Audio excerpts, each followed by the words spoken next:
यौन शोषण के आरोपों में गिरफ्तार बाबा चैतन्य नंद को लेकर बड़ा खुलासा हुआ है। पुलिस को चैतन्य नंद के मोबाइल फोन से कई छात्राओं के साथ उसके चैट्स मिले हैं। इन चैट्स में चैतन्य नंद छात्राओं को प्रलोभन दे रहा है, लालच दे रहा था। बाबा के फोन में कई सारी लड़कियों की डीपीज के स्क्रीनशॉट्स भी मिले हैं। इनके अलावा एयर होस्टेस की तस्वीरें भी बाबा के मोबाइल फोन से मिली हैं। तो एयर होस्टेस के साथ बाकायदा बाबा की फोटो मिली है और ये सब कुछ फोन से बरामद हुआ है। कई सारी लड़कियों के साथ चैट्स जो है बाबा की वो भी मिली है और डीपी का स्क्रीनशॉट भी फोन से मिला है। लड़कियों को कैसे प्रलोभन के एसएमएस भेजता था उन सब की भी जानकारी मिली है। हम दिखाने की कोशिश कर रहे हैं, यानी किस तरह से ये मोबाइल फोन से तमाम सारी इंफॉर्मेशन मिली है, कैसे वो चैट्स किया करता था। मोबाइल फोन से कई छात्राओं के साथ उसके चैट्स मिले हैं। इन चैट्स में चैतन्य नंद छात्राओं को कई तरह का लालच प्रलोभन देता था।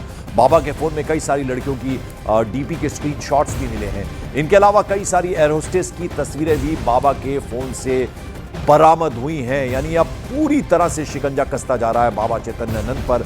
और ये जो तमाम इंफॉर्मेशन मिली है ये फोन से, मोबाइल फोन से बरामद हुई है। कई सारी लड़कियों के साथ चैट्स मिली हैं। उसके अलावा बहुत सारी लड़कियों के डीपी जो है उनके स्क्रीनशॉट्स भी बरामद हुए हैं।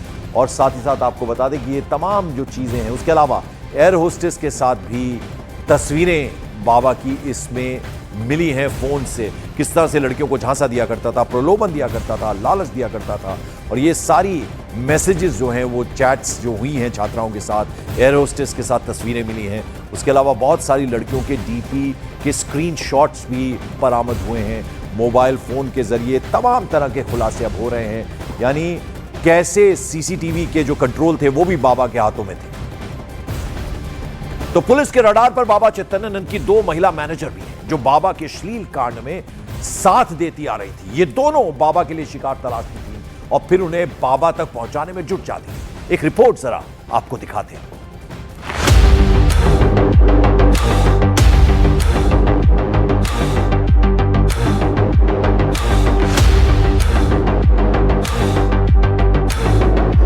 एक पाखंडी चेहरा, दो नाम और न जाने इतनी पहचान कि पुलिस भी इस पाखंडी की परतें खोलते खोलते हर दिन हैरान हो रही है। पुलिस के रडार पर अब बाबा की वो 2 लेडी मैनेजर आ गई हैं जो बाबा के लिए शिकार की तलाश करती थीं, बाबा के लिए शिकार अरेंज करती थीं, बाबा तक पहुंचने के लिए शिकार को कन्विंस करती थीं। बाबा के इंस्टीट्यूट में पढ़ने वाली एक पूर्व छात्रा ने जो खुलासा किया है वो बेहद चौंकाने वाला है। आप किस टाइम पीरियड में इस इंस्टीट्यूट में थे जिसमें पार्थ सारथी यहाँ पर पोस्टेड थे? मैं 2012 के बाद की बैच की हूँ जी। एंड मैं दिल्ली से बहुत दूर से आई हुई हूँ, सो मुझे स्कॉलरशिप पे रखा गया था अंडर मुस्लिम कोटा। सो पार्थ सारथी, स्वामी पार्थ सारथी एक ऐसे बंदे हैं जो एक वक्त पे हजारों मास्क लगा के घूमते हैं। तो मुझे स्टार्टिंग के डेट से ही बंदे का नेचर तो पता है, वैसे नहीं चला था। खैर एक हफ्ते के बाद मुझे पता चला जब गीतांजलि और भावना जो उनके राइट हैंड है उनके थ्रू ही मुझे पता चला कि that he is interested in me. Indirectly पता चला था क्योंकि मेरी तबीयत खराब हुई थी जी। एंड उन्होंने मुझे अपने कॉलेज का रेपो बचाने के चक्कर में या जो है व्हाट्सएवर, उन्होंने मुझे गुड़गांव के किसी पारस हॉस्पिटल में मुझे भिजाया just to have a checkup, जहाँ मेरा कोई ट्रीटमेंट नहीं हुआ। डॉक्टर ने मुझसे इतना ही पूछा था कि आपकी तबीयत कैसी है। उन्होंने थर्मोमीटर मुंह पे दिया और बोला कि आप ठीक हो, आप घर जा सकते हो। जब मुझसे पूछा गया कि क्या हुआ ट्रीटमेंट में, तो मैंने उनको बताया मुझसे यही बात हुई थी और कुछ नहीं हुआ। पाखंडी बाबा के मोडस ऑफ ऑपरेंडी का मॉडल पुलिस के सामने खुल चुका है। बाबा की मैडम मैनेजर लड़कियों का ब्रेन वॉश करती थी और जब लड़कियां बाबा तक पहुंचती थी तो बाबा उन्हें ऊंचाई तक पहुंचाने का सपना दिखाकर उनसे फेवर मांगता था। उस बेसिस में स्वामी जी ने मुझे यही बोला कि तुम्हारे लिए मैं इतना कर रहा हूँ, तुम मेरे लिए थोड़ा कुछ सोच नहीं सकती हो, you have to think for me. तो उन बातों से मुझे लगा कि मे बी शायद मैं इतने दूर से आई हूँ and he might be very much caring for me. Nevertheless उसके बाद चीजें बढ़ते गई, जहाँ वो मुझे कैमरेस के थ्रू नोट करते गए। उस कॉलेज में 25 बच्चे होंगे, 5 टीचर्स होंगे, फैकल्टीज होंगे, तो हजारों कैमरेज होंगे जहाँ से वो मुझे मॉनिटर करते थे। कुछ ना कुछ बहाने से, कुछ ना कुछ तरीके से, कुछ ना कुछ नुक्स निकालते हुए किसी न किसी बहाने से उनको मुझसे बात करनी होती थी या उन्होंने मार्क्स डिडक्ट करना होता था जिसके थ्रू मैं बात करने जाऊं, बिकॉज मार्क्स डिडक्ट करना was not a big thing. Marks deduct करने के बाद you have to pay him, आपको पे करना होता था 5,000 bucks, which was not easy for me to pay during that time, क्योंकि मैं अपनी फैमिली पे डिपेंडेंट नहीं थी। पिछले कई सालों से बाबा चैतन्यानंद का गोरख धंधा यूं ही उसकी महिला मैनेजरों के जरिए चला आ रहा था। पीड़ित छात्राएं बदनामी और धमकी के डर से मुंह नहीं खोलती थी, मगर जब बाबा के पाप का घड़ा भरा तो वो सच्चाई सामने आई जिसने हर किसी को चौंका दिया। आपको भी एसएमएस वगैरह पारसारथी करते थे जैसे बाकी लड़कियों को कोई भद्दे कमेंट्स या अश्लील कमेंट पास करना, मैसेज करना और फिर बाद में डिलीट करा देना उन मैसेज को अपनी वार्डन? उसके लिए उनको एसएमएस करने की जरूरत नहीं पड़ी ना। उन्होंने मेरे साथ इतना ही कुछ कर दिया था कि मैं इतना ट्रॉमाटाइज हो गई थी, मुझे उनके सामने जाके बात करना पड़ता था उनके पर्सनल प्राइवेट कॉन्फ्रेंस रूम में, जहाँ गीतांजलि होती थी। तो मुझे कन्विंस करती थी ऑल द वे कि आप थोड़ा बाबा जी का थोड़ा साथ दे दो एंड आपका लाइफ यहाँ सेट हो जाएगा। बाबा चैतन्यानंद का डर्टी गेम इशारों में होता था।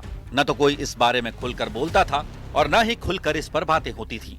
भोली भाली छात्राओं को बाबा के नाम का हिंट दिया जाता था, जो इसे समझकर इनकार कर देती थी। उन्हें अलग अलग तरीकों से परेशान किया जाता था और जो जाल में फंस जाती थी उन्हें बाबा अपना शिकार बनाता था। मतलब कैसे, क्या क्या बोलते थे? मतलब वो मुझे कन्विंस ही करती थी। मैं इतना अपलिफ्ट होकर कोई नहीं बोलता था सामने, क्योंकि वो चीजें खराब हो जाती। वो मेक श्योर करते थे कि मैं उनकी बातों को, हिंट को समझ जाऊं। इतना बुरा फील नहीं करता। आई अंडरस्टैंड आप घर से इतना दूर हो, लेकिन अगर आप बाबा जी की बात को थोड़ा सा सुन लो। ऐसे नहीं, बाबा जी हम लोग के सामने नहीं आते थे, वो सिर्फ भावना और गीतांजलि के थ्रू हमें मैसेज भेजते थे। एंड गीतांजलि वो स्पोक पर्सन थी जो स्वामी जी के फेवर में बात करे। तो ऑब्वियसली बात है, मैं फीमेल हूँ, जब फीमेल मुझसे बात कर रही होगी तो ऑब्वियसली बात है वो थोड़ा खुल के ही बात करेगी मुझसे। तो वो मुझे ऐसे ही देती थी कि Baba ji is quite interested in you, अगर आप चाहो, आई अंडरस्टैंड आपका बैकग्राउंड ऐसा है, आपकी फैमिली थोड़ी ऐसे फाइनेंशियल क्राइसिस में, लेकिन आप बाबा जी का थोड़ा साथ दे दो, उनकी बात थोड़ा सुन लोगे तो आई मेक श्योर कि आपकी फैमिली सेट हो जाए, आपके पीछे में जितने भाई बहन उनकी लाइफ सेट हो जाए, आपकी लाइफ सेट हो जाए। मोर ओवर आपको चाहिए क्या? डर्टी गेम वाले इस केस में अब पुलिस दूध का दूध और पानी का पानी करने के लिए बाबा और उसकी मैडम मैनेजरों के साथ आमना सामना कराने की तैयारी कर रही है, ताकि जांच को भटकाने और पुलिस को बरगलाने वाला बाबा महिला मैनेजरों के सामने सच उगल सके। बाबा की ये दो महिला मैनेजर इस केस की अहम कड़ी है, क्योंकि बाबा के गुनाह में ये न सिर्फ सहयोगी रही हैं, बल्कि इन पर बाबा के गुनाहों पर से सालों से पर्दा डालने का काम भी करती आई है। अब इन दोनों पर गिरफ्तारी की तलवार लटक गई है। दिल्ली से आनंद तिवारी के साथ मैं दीपक बिष्ट, न्यूज़ 18 इंडिया। और बाबा चैतन्यानंद का ये जो लेडी गैंग था, इसमें 3 सदस्यों का खुलासा हुआ। इनमें से एक उसकी इंस्टीट्यूट में डीन थी, दूसरी और तीसरी सदस्य इंस्टीट्यूट के हॉस्टल की वार्डन थी। आरोप यह है कि तीनों ने मिलकर बाबा के लिए शिकार का अरेंजमेंट किया। ये इन तीनों पर आरोप है, यानी इस लेडी गैंग की 3 सदस्य, एक इंस्टीट्यूट की डीन और बाकी जो थी, यानी बाकी की ये जो 2 हैं, ये अलग अलग हॉस्टल्स की वार्डन थी। इन पर यह आरोप है कि ये तीनों मिलती थी और ये तीनों मिलकर बाबा के लिए शिकार अरेंज किया करती।